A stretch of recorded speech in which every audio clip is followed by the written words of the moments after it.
Welcome to Bariatric Business Accelerator, or welcome back. I'm Karol Clark with Weight Loss Practice Builder, or this podcast, Bariatric Business Accelerator. And today we are talking about something that I think every weight loss practitioner needs to hear right now. Whether you're a bariatric surgeon, a medical weight loss physician, or a lifestyle medicine provider, I get to work with all those different types of providers, and I love it.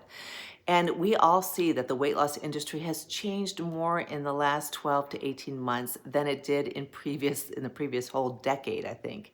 And if your practice is feeling that pressure, if you're seeing longer decision timelines, patients dropping off, or a shift in the types of patients that are walking through your door, this episode is for you.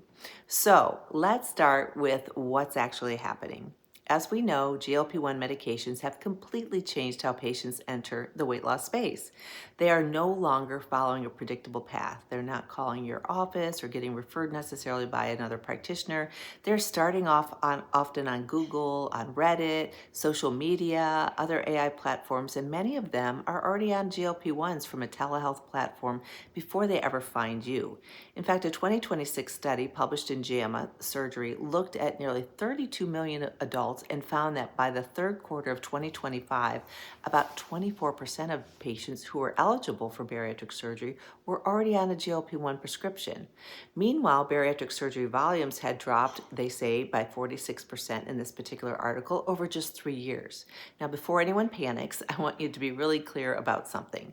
The demand for weight loss care is not declining. The total U.S. weight loss market hit a historic $135 billion in 2025. There are more patients seeking help than ever before. The issue isn't demand. The issue is that how patients are making decisions. That's fundamentally changed. And a lot of practices, quite frankly, just haven't caught up yet. Here's what I want you to understand. This shift is playing out differently depending on the type of patient you're seeing and the type of practice that you have. Both groups represent a real opportunity if your practice is structured to serve them. The first patient is your medical weight loss patient.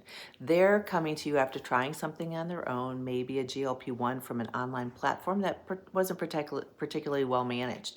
They're not starting from zero. They're starting from confused oftentimes.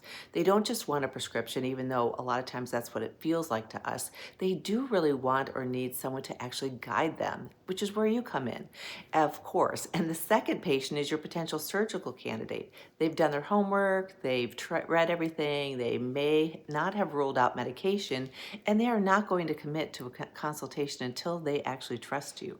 They want to understand all of their options before they take the next step.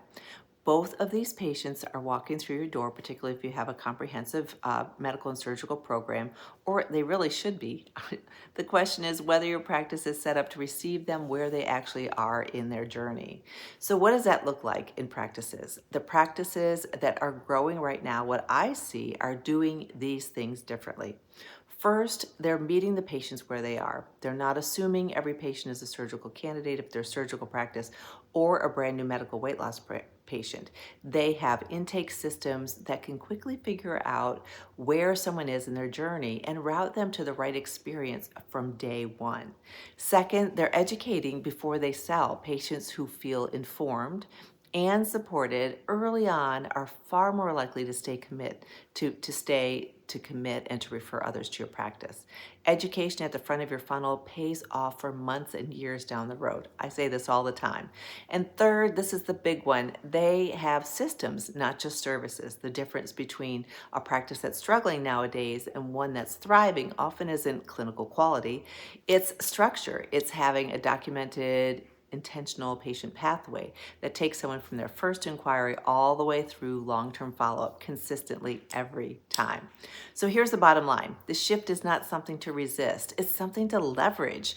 And we all can do this. The practices that take the time now to realign their structure with how patients actually make decisions today are going to be significantly ahead of everyone else. And that's exactly why I actually did put together for you something new. I haven't done a freebie in a while, the 2026 Weight Loss Practice Market Shift Brief. It's a free download that walks you through what's changing, what the data shows, and how to start evaluating where your practice stands today. It includes a quick self-assessment checklist, and you can use this with your team, a breakdown of the 2 patient types we talked about today, and a clear picture of what structural changes can make the biggest difference in your practice. You can get the link to download it in the description below. It's completely free. There's no fluff, just actionable information. And always, I say, if this episode resonated with you, share it with a colleague because honestly, this is a conversation that needs to be happening in more practices right now. So once again, I'm Karol Clark, and I thank you for being here, and I will see you in the next episode. Thanks so much for your time.